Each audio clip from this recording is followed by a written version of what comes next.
सच्ची कहते हैं हमारी प्रियाजू इतनी कृपालु हैं कि एक वृंदावन वास आप कर रहे हो इस नाते से, एक हरिवंश नाम ले रहे हो इस नाते से, आप किसी उनके जन को संत मान करके शरण ले ली इस नाते से, वो तो जरा से राई के संबदन को मानत मेरु समान।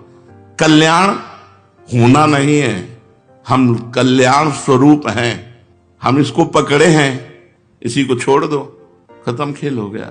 हम नहीं छोड़ पा रहे हैं, अगर जोरदार हमको पकड़ के घसीटे तो मैं मार्ग सहित हम चले जाएंगे। तो माया जोरदार है, लेकिन है किसकी हमको ये बताओ। मेरे प्रीतम की ही तो है ना, मेरे प्रभु की ही तो है ना।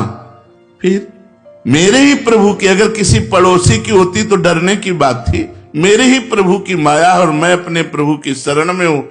अब वो जैसे चाहें तैसे हमको चलावें और जैसे चाहे वैसे हमारा निस्तार करें, हम तो उनके गले पड़ गए।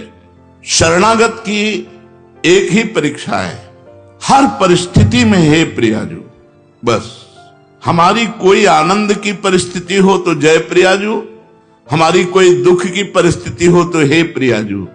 प्रियाजू के सिवा हमारा कोई नहीं है, बस यही हमारी सावधानी रहनी चाहिए। हम कुछ करते हैं ये हमारा बल नहीं है, हम जिनके हैं वो हमारा बल है। बस ये बात अंदर से समझते रहना। हम कुछ करते हैं करके प्राप्त करेंगे ऐसी हमारी आशा नहीं है। आज तक किसी ने कुछ प्राप्त किया है तो हो के प्राप्त किया है, और होने की परीक्षा एक यही है कि किसी भी परिस्थिति में अन्य बात न निकल जाए कि कोई हमारा सहारा है। बस मेरे तो जय गिरधर गोपाल दूसरो न कोई, जैसे मीरा जी, दूसरो न कोई, शरीर भी नहीं, तभी जहर दिया गया पी गई, दूसरो न कोई, गिरधर के सिवा कोई नहीं। अगर गिरधर का चरणामृत करके तुम जहर दे रहे हो तो वो भी स्वीकार है। हमारी केवल आश्रय वस्तु है, हम किसी योग्य नहीं है, हम में कोई योग्यता नहीं है, केवल आश्रय है। और ये साधन का प्राण है। साधन हो रहा है और भगवत शरणागति नहीं, भगवत कृपा बल नहीं, तो साधन होते हुए भी वो साधन हीन है जिससे भगवत प्राप्ति होती है। साधन का विघ्न क्या है? साधन का सबसे बड़ा विघ्न है साधन का अभिमान होना। भगवत स्मरण से भगवान की प्राप्ति होती है। भगवत स्मरण उसी का चलता है जो तृणादपि सुनीचेन, अपने को दीन मानता है। माना ब्रह्म ज्ञान के मार्ग में वो सबको अपनी आत्मा देखता है, भक्ति सबको अपना इष्ट देखता है, कहीं प्रश्न बनता ही नहीं है।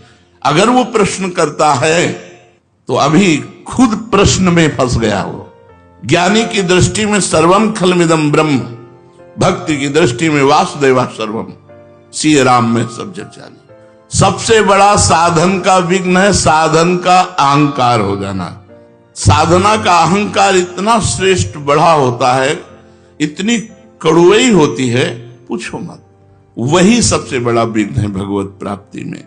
दूसरा खान पान, यदि आपका खान पान सही नहीं है तो आपकी साधना नहीं बनेगी। तीसरा मंत्र नाम में संदेह, पता नहीं इस नाम से होगा कि नहीं होगा। कहते हैं नाम जप करो, इस नाम से तो पता नहीं इस मंत्र से होगा कि नहीं होगा। साधना में विघ्न, सद्गुरु का अभाव, जिसके जीवन में सद्गुरु नहीं उसकी साधना कभी सिद्ध नहीं हो सकती। सद्गुरु हैं उनका अपमान कर दिया, कभी साधना सिद्ध नहीं हो सकती। ये साधना का विघ्न है। नियमानुवर्तिता का अभाव, जो नियम दिया गया है उस नियम के अनुसार न चलना, अपनी प्रसिद्धि की चाह, कुतर्किक स्वभाव होना और भोगों की कामना और कुसंग में प्रियता, परदोष दर्शन, इतने साधना के विघ्न हैं। अगर इन विघ्नों से बचा जाए तो हमारी साधना आगे बढ़ेगी। तो साधना में सहायक क्या है? दैन्यता। सबसे पहली बात है दैन्यता। सबसे झुक के रहो। सब में भगवान देखोगे तो झुकना आ जाएगा। सब में झुको, सबको प्रणाम करो। साधन में साधन का अहंकार ना होना, ये सबसे बड़ा सहायक है। आप जो साधन कर रहे हो उसका अहम नहीं होना चाहिए, दैन्य होना चाहिए।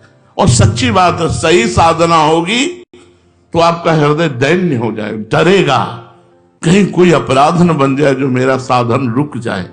और हृदय एकदम इतना लुजलुजा हो जाएगा कि कोई आपको प्रणाम करेगा तो आपको संकोच लगेगा, आप नहीं समझते मैं अधम जीव हूं, मेरे पर क्यों ऐसा। वो तनिक भी लाख लोग मान बढ़ाई दे, वो अंदर रहेगा कि आप जानते नहीं हो इसलिए ऐसा, मैं बहुत अधम हूं। अंदर उसके यही रहेगा, असमय अधम सखा सुन, ये अंदर बैठ जाएगा, ये भगवान की कृपा से बैठ जाएगा। दूसरा सहायक, नियम के अनुसार अपनी दिनचर्या पूरी करना, टाइम बिल्कुल। ये साधक की गुणवत्ता है कि जैसे 4 बजे से वाणी पाठ, तो 4 बजने में 5 मिनट बकाया है, वो आ गया। 4 बजने के बाद जो दिनचर्या शुरू हुई, जब सब संपन्न हो गई, प्रणाम किया, ग्रीवा नीचे की, चल दिया।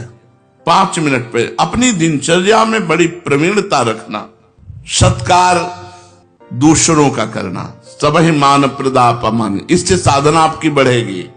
कुछ समय एकांतवास, सोने के अलावा, सोने में तो सब लोग एकांतवास करते हैं, सोने के अलावा, निद्रा के अलावा एकांतवास, जागृत अवस्था में शांत भाव से अपनी कुटिया में बैठ करके भजन करना, चाहे 2 घड़ी ही, 48 मिनट ही सही, पर एकांतवास जीवन में अत्यंत आवश्यक है। और रोज सत्संग, साधना में सहायक रोज सत्संग। रोज सत्संग का मतलब है जैसे रोज झाड़ू पोछा लगे तो देखो कितना आंगन स्वच्छ रहेगा, ऐसे ही हृदय रूपी आंगन रोज सत्संग सुनने से नवीन उत्साह भर जाता है, स्वच्छ होने लगता है, और केवल सत्संग सुनने से भगवत प्राप्ति हो जाएगी। भगवान ने कहा, व्रतांसी यज्ञ छंदांसी तीर्था नियमा यमा यथा वरुंधित सत्संगा सर्वसंगो पहो ही माम। मैं बड़े बड़े व्रत से, नियम से, तीर्थ यातन से, वेदाध्ययन से वश में नहीं होता, जैसा मैं सत्संग से वश में हो जाता हूं। सत्संग मात्र से भगवत प्राप्ति, बहुत से ऐसे इतिहास में उदाहरण है। तो सत्संग हमारी साधना का बहुत बड़ा अंग है, जो हमारी साधना को बढ़ाता है, जो हमारी साधना को पचाता है। जब हम सत्संग सुनते हैं तो हमें बढ़ के सुनने को मिलता है, तो हमारा अहंकार नष्ट हो जाता है। पापों से परहेज, पाप कर्म से ऐसे नहीं, हमारी साधना नष्ट हो जाएगी, नहीं, पाप कर्म से पूर्ण परहेज, प्रभु पर दृढ़ विश्वास, ये साधना के सद्गुण हैं। क्या केवल साधन पर भरोसा करने से भगवत प्राप्ति हो जाएगी? नहीं, भगवान पर भरोसा करो, ये बात, यही चूक होती है। अपने साधन पर विश्वास होता है, भगवान पर विश्वास नहीं। जाकी कृपा लवलेश ते मतिमंद तुलसी दास हु, पायो परम विश्राम राम समान प्रभु नाहि कहूं। हमारी भोरी प्रियाजू की कृपा से हमारा परम मंगल, परम कल्याण, परम पोषण हो रहा है। अब हम लोगों को कोई कल्याण की चिंता है क्या? पक्का विश्वास करो, हम श्री जी से बिल्कुल हृदय की बात कहते हैं। केवल आश्रय हो और अपना प्रयत्न असाधनों से बचने का हो, बस भगवत प्राप्ति हो जाएगी। भरोसा लाडली जी का हो, ध्यान रखना, भरोसा दृढ़ है कि बस मेरी लाडली जी, मेरी प्रिया जी, और बचो असाधनों से, पाप कर्म से बचो, प्रपंच से बचो, और जितना बने राधा नाम कर वृंदावन में बैठे हो, निश्चित भगवत प्राप्ति। यार भगवत प्राप्ति कोई बहुत बड़ी बात है क्या? कभी तुम फंसे ही नहीं, जो जड़ चेतन ग्रंथि है कभी लगी ही नहीं, मोक्ष भी एक, क्योंकि कभी बंधन हुआ ही नहीं। एक कब जाने, जब कृपा हुई, तब कृपा से समझ में आया। बिल्कुल निश्चिंत रहो, शरणागति का पूर्ण भाव रखो, अपने में मान की इच्छा ना रहे, दूसरों को मान दो, और बिल्कुल शांत एकदम भोले बन करके रहो। हर जगह हार जाना सीखो। हार गए ना तो हरी मिलेंगे, और जीत गए ना तो जमपुर मिलेगा। जीते थे जमपुर और हारे से हरिलाम। बस हमारी बात मान लो, विश्वास करके बस अंदर बैठा लो कि अब हमसे तो कुछ होना नहीं, हमारी प्रियाजू की कृपा से ही हमारा कल्याण होगा। और होने में कमी नहीं रखना।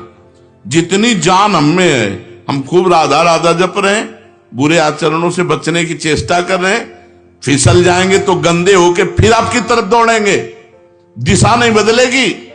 अगर हम कीचड़ में गिरते हैं तो सने हुए आपकी तरफ भागेंगे, और अगर आपकी कृपा दृष्टि हो जाए तो कीचड़ वाला मार्ग ही नहीं मिलेगा हमें। पर अगर छोड़ दोगी तो हम कीचड़ में सने हुए भी आपकी तरफ ही भागेंगे, दूसरी जगह नहीं भागेंगे। आपका ही अब आश्रय है, आपका ही भरोसा है, यही है सार बात। हमारी बात समझ लो।